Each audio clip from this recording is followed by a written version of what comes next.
Hello everyone, welcome to Israel and the Bible, the channel that helps you to get close to the Hebrew Bible and the nation of Israel. Today we're discussing a very interesting topic, which is the priesthood of Melchizedek. This topic is widely discussed between Christians and Jews and any Bible student. As a matter of fact, does the Bible say that there is a priesthood of Melchizedek? Not as the original Melchizedek, but a priesthood that survived him, and that is, as the New Testament claims, a superior and a replacement of the Levitical priesthood. The main text that the New Testament in the book of Hebrews quotes, it's Psalm 110 verse 4. Therefore, let's have a look into it. This verse is actually the middle of the chapter 110. The chapter 110 in Psalms, in Tehillim in Hebrew, is actually a chiastic psalm. So it goes A, B, C, then D, then C, B, and A. So this verse 4, is the climax of the whole chapter, and it's something very powerful. I mean, the meaning of it's no matter how you want to understand it, it is actually very powerful, and it's essential to understand the teachings of the Hebrew Bible. So let's get into that. Let's read the verse initially in a normal Christian translation, just to start with.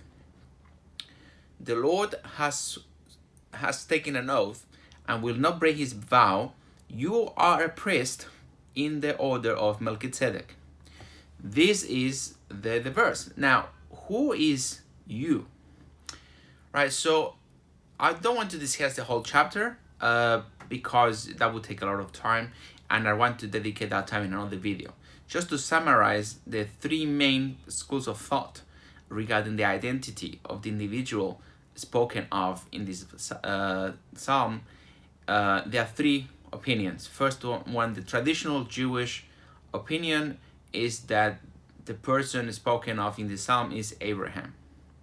Right? It's not something modern or that came out later. It's firmly rooted in ancient Jewish interpretation with very ancient sources, even predating the first century. The second Jewish interpretation is that this psalm is actually talking about David, about King David, and that's in line with what it says in the first verse regarding David, or to David, or belonging to David, right? And the third interpretation, which is much more common among Christians, is that the psalm is talking about the Messiah. Now, to be honest, interpretation number 2 and number 3, they are not mutually exclusive. And even I could argue that interpretation number 1 is not also exclusive. And the reason is the following. First of all, the Messiah is called many times David in the Hebrew Bible, just by David. Like, David will be my prince, it says in the Bible, because the Messiah comes from King David, from the Davidic dynasty. Therefore, many things that were prophesied about David, they also have a bearing in the achievements of the Messiah, because it will be the Messiah who will bring the Davidic dynasty to its climax and fulfill that was supposed to be fulfilled by David and by Solomon originally. Now, regarding Abraham, how is not mutually exclusive from King David and the Messiah is because first of all, they are descendants of Abraham, right? And Abraham was the first person who he became God's chosen, right? God chose Abraham, and from Abraham came all the tribes and the kingship and the priesthood, right? So in this sense, there's no 100% mutually exclusive. They could be seen inside the chapter in different levels of interpretation. And this is a way of interpreter scripture. But today we're focusing on the plain meaning of the verse, right? And of course, homilies can be always done adapting Bible text to any sort of situations, and that's a fair approach. But first of all, any serious Bible student first of all needs to understand what is the basic, plain, raw meaning of the text before engaging in more, let's say, esoteric interpretations or non-literal interpretations. Because if we don't do so, we have the danger that our homily, our interpretation or adaptation of the meaning of the verse is going to be completely detached from the plain verse, and therefore it's basically a makeup.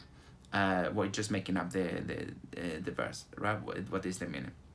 So we're speaking about, no matter who, an individual, Jew, right? Obviously, a king.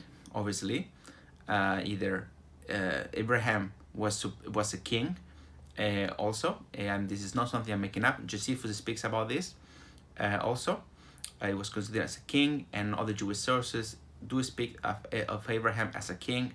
So he's talking about a king, and the Lord God has taken an oath, and he will not break it. He's not gonna take it back from him, whatever he has promised. And what did he promise him? That he, in the Christian version, says that he would be a priest forever in the order of Melchizedek. So let's read the Hebrew text, because there are 3 points that I would like to discuss, and these are actually the main issues in this verse. So here says, Nishba Adonai velo yinachem. So the Lord has taken an oath, and he will not regret it. He will not change his mind. Ata kohen leolam. You are a kohen. We will learn what it is. Leolam, forever. We'll already learn that word in other videos. Al DiVrati Melchizedek. So al DiVrati is a word that we want to understand what it means, and Melchizedek is Melchizedek, right? Melchizedek, it can be a name of a person, or it can be a noun and actually mean something, because names do have meaning. All right, so let's move on. Let's start to understand what is the word kohen. So the word kohen comes from our Hebrew root kahan. Kahan means to serve, and most commonly means to serve as a priest. But in the Hebrew Bible, there are also instances in which the word kohen or kohanim, which is the plural, is used as describing people who were not from the Levitical tribe, or did not actually offer sacrifices, and they were having an unofficial role in the kingdom or in the ceremony. What is the proof of that? Okay, let's go to the book of Samuel. So 2 Samuel chapter 8, verse 18. What does it say there? So there it says, the Benaiah, the son of Jehodiah, was over the Herathites and the Pelethites, and David's son were chief rulers. I just read to you from the American King James Version. If I read the King James Version, the original one, it's the same. It uses the word chief rulers. Now, chief rulers, the Hebrew word there is kohanim. If I read from the American Standard Version, it says that they were chief ministers. If I read you from many other translations, like for instance a Faithful Version, it says that David's sons were chief rulers. The New Heart English Bible, David's sons were chief ministers. The Holman Christian Standard Bible, David's sons were chief officials, and so on and so forth. I can go on and on. The Christian Standard Bible, David's sons were chief officials. The King James Bible, the original one, David's sons were chief rulers, so on and so forth. Now, it's very interesting here, because you may think, well, this is some sort of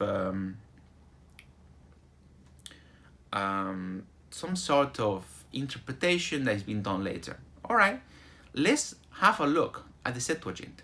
The Septuagint translated that verse, and I'm going to read from the Brenton Septuagint translation. There says that the sons of David were prince of the court. They were the princes of the court. So they had an official role in the kingdom. So King David didn't want to have a rebellion, so they assigned them official spots, places of power, so they will feel they are, they have a role in the kingdom, and they will not continue to conspire to take over David's kingdom, which unfortunately they did that many times. So this verse is very powerful, proving that the word Kohanim can mean something different from a Levitical or any sort of priest. Now there's a few more examples. For instance, in Isaiah chapter 61 verse 10, there it says, I will greatly rejoice in the Lord, my soul shall be joyful in my God, for he has clothed me with the garments of salvation, he has covered me with the robe of righteousness.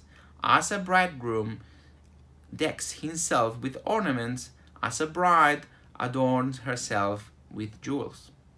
So here the word decks himself with ornaments is actually a verb, and is the verb kahan, which is the original verb of kohen, right? But obviously a bridegroom, he is not a priest.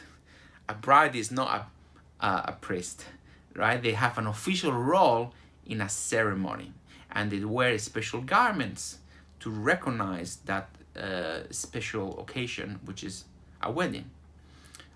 So this is very interesting, as we can see from these two scriptures, that the word Kohen doesn't mean always that the person is a priest in the sense of a priesthood like the Levitical one. Now you may say, no, well, I want to stick to my guns, and I don't, it might be true, but that's not the main meaning, and it still means a priest. Okay, let's go to Isaiah 61 verse 6, which is where in verse 10, let's go to verse 6. There it says the following. So it says, but you will be called the Lord's priest, and they will speak of you as ministers of God. You will eat the wealth of the nations, and you will boast in the riches. So here Isaiah is using our AABB structure. He repeats the idea twice. So you will be called Lord's priest is parallel to you will be speak of as ministers of our God. And the nations are saying that the Israelites will be called, the nation of Israel will be called Lord's priests, all of them, and they will, that equals or parallels to be ministers of God. And as you see in the next section, that says that they will eat the wealth of the nations and boast in the riches. So the same meaning is intended. So we say ministers is parallels to priest, and this actually fits the meaning of the scripture in the Torah, in the 5th book of Moses. There, God promised the nation of Israel that there will be a kingdom of priests, in plural. That means that every single Jew, every single member of the house of Israel has a role, has a job to draw people closer to God, to teach God's laws to the nations, of course, to fulfill them at the same time. But this is called a role of a priest. Now, here's there is no word about the Levitical priesthood. This is a special priesthood within the nation of Israel. But all the Israelites, and of course the king, right, or the Messiah, as the top representative of the nation, he has a leading role in this position, in this assignment from God. Right, so we have already covered the word Kohen, and we have understood that means a ruler, an official, and in other places it means priest. But in this verse, most likely means ruler. So the verse says, Ata Kohen Leolam, you are an official, a chief ruler, or a priest forever. Meaning that God is not going to take away that rulership from that person, right? From King David, because his dynasty was promised that will last forever, and from the Messiah, because the Messiah also will last forever, his dynasty, right?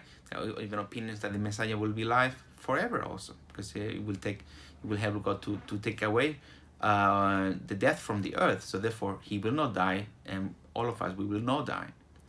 All right, so it can be applicable to both.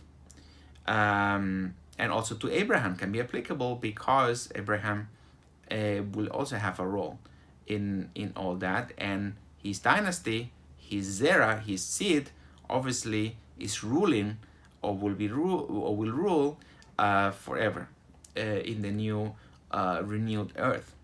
Now let's focus on the next part, which is DiVrati.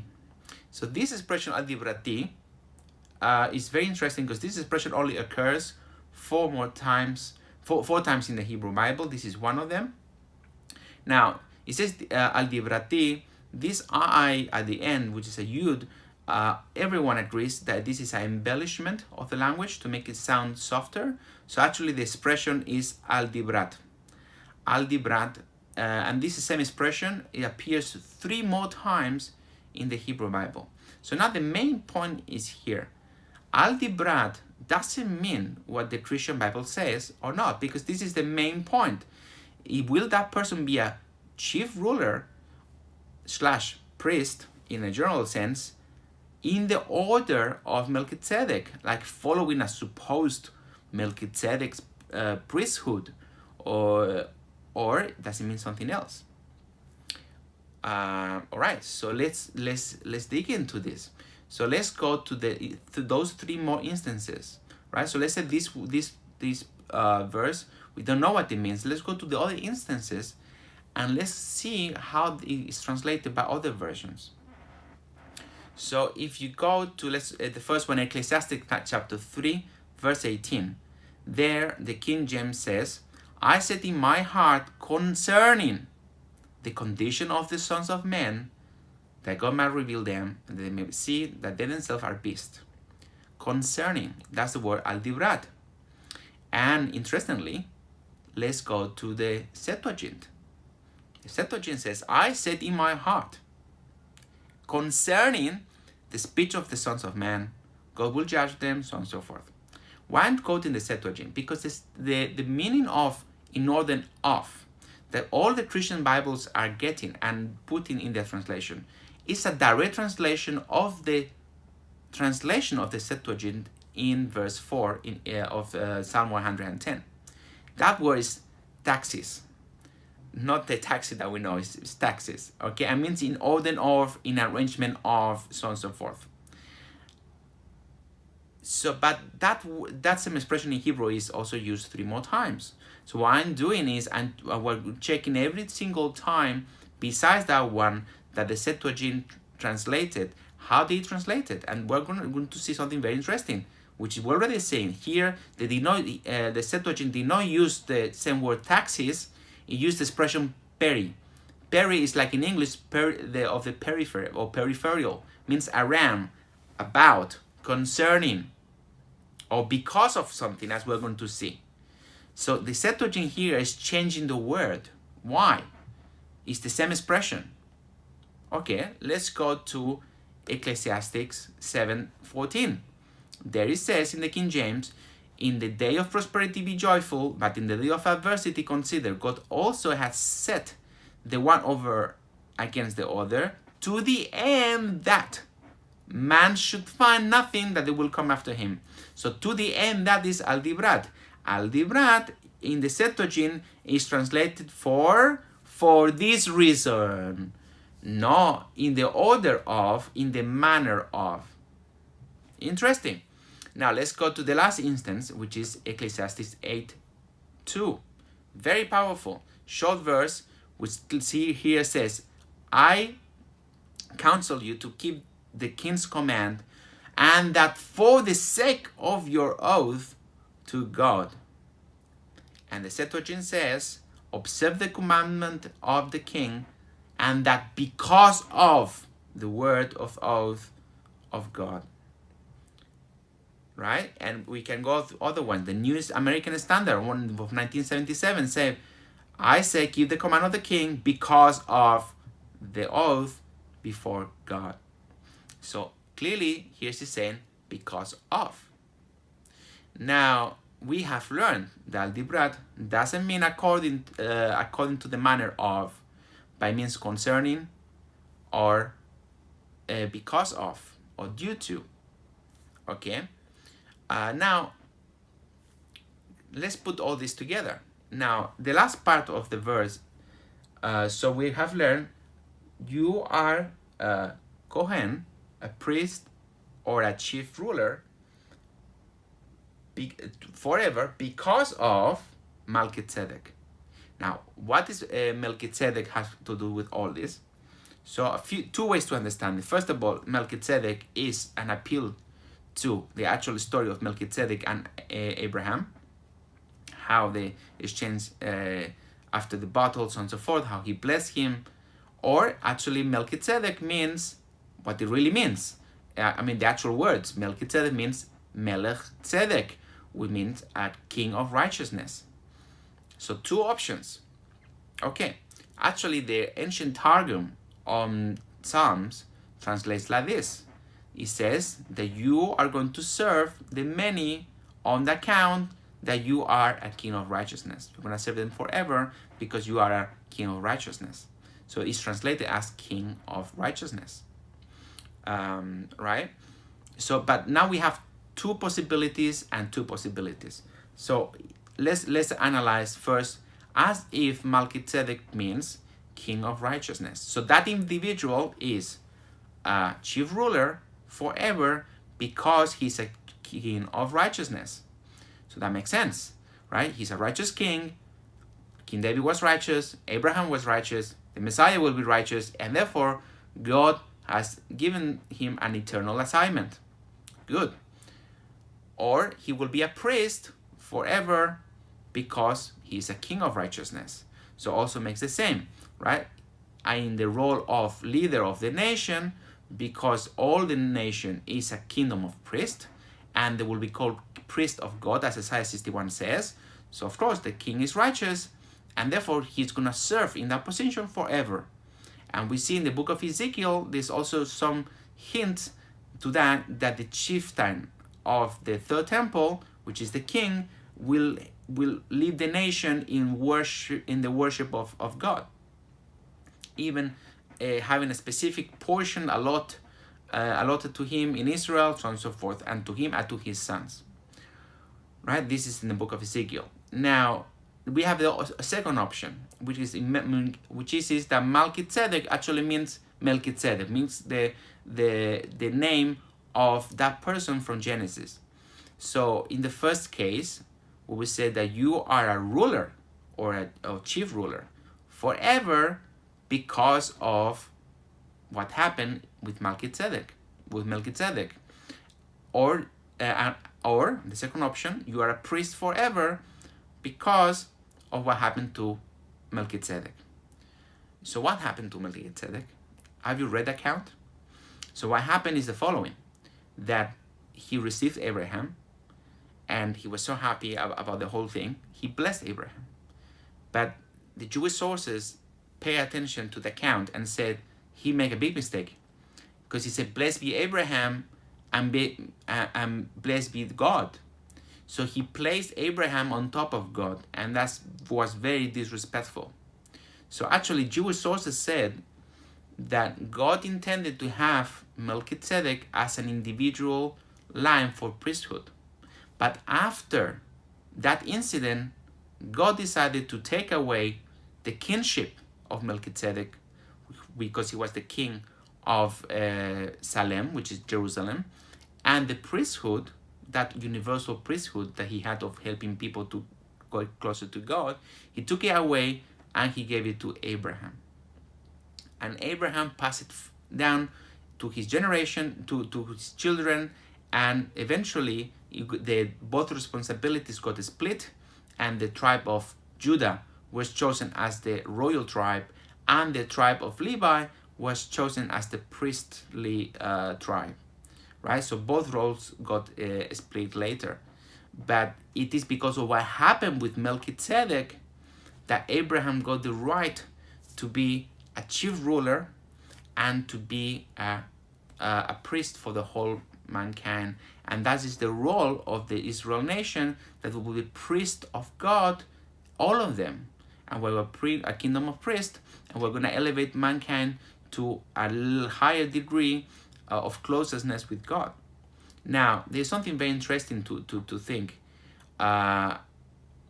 which is the following.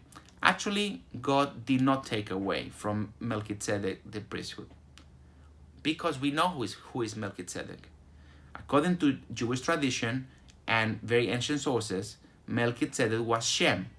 Shem was the son of Noah, and in Hebrew Noah, and Abraham was a descendant of Shem. So what God did is he said, from all the descendants of Shem, which he had quite a few, he took away the right from the firstborn and from all the nation, from the other descendants of Shem, and gave it to Abraham, because Abraham defended God and make a kiddush Hashem, make a sanctification of God's name by saying, "Hi, you should have blessed God before me, because God is higher than I." And because of that incident, then there we go. That king, that person, Abraham, in the first instance, he got chosen to be chief ruler / priest in a general sense forever, because of what happened to Melchizedek. David, the same. He will be a king and a priest, so in a general sense, because of Melchizedek, because he got the rights to rule and to be the king and to be the leader of the nation from Abraham. And the Messiah, the same. So clearly we can see here that from the Hebrew text, from even the Septuagint, which consistently translates that word al-DiVrati as because of, due to, concerning, and not as in the order of, as it does actually in that verse, which may have been manipulated, we don't know. But the fact that the Septuagint is very consistent how it's translated, using the same preposition in Greek, peri, all the other 3 times, is telling us what is the meaning of the Hebrew word. And of course, we don't have to rely on the Septuagint for that, because we have Hebrew sources and we have dictionaries that tell us that al-DiVrati doesn't mean that. It doesn't mean in order of, but it means because of, or on the account of, concerning to, right? But this is an additional support to our to our exposition, and I think it's very important, because Christians and many people around the world, we study the Septuagint, we read the Septuagint. Of course, the Septuagint was not preserved perfectly, and it does have its deficiencies, but it still is a valuable source of information about the ancient Hebrew text and how it was understood in certain cases. Of course, the Hebrew text that we have does have primacy, because it has been preserved much better and by the Jewish people, and the chain of preservation is been unbroken, as it can be proven by textual critics in most of the cases. And this is the Bible that everyone used in the first century: Christians, Jesus, or everyone, the Samaritans. Of course, they did not believe in the book of Psalms, but the Samaritan Torah is very close to the actual text of the Hebrew, and there are no main differences. So anyway, just to focus on that we don't need to rely on the Septuagint, but it's good to see how the Septuagint is giving us additional information to understand the actual meaning of this beautiful psalm, which is Psalm 110. It's been very excited I'm very excited to share this with you. I hope to come back very soon with the full analysis of chapter 110 with the 3 different possibilities, and to show everyone how this psalm is correctly understood within the context and within the framework of the Hebrew Bible. Thanks for watching. Please subscribe to my channel, watch my other videos, especially the one about the Levitical priesthood, whether it has been replaced or it's an eternal priesthood. You are going to enjoy it very much. We'll go through the whole Tanach to get to the bottom line of this issue.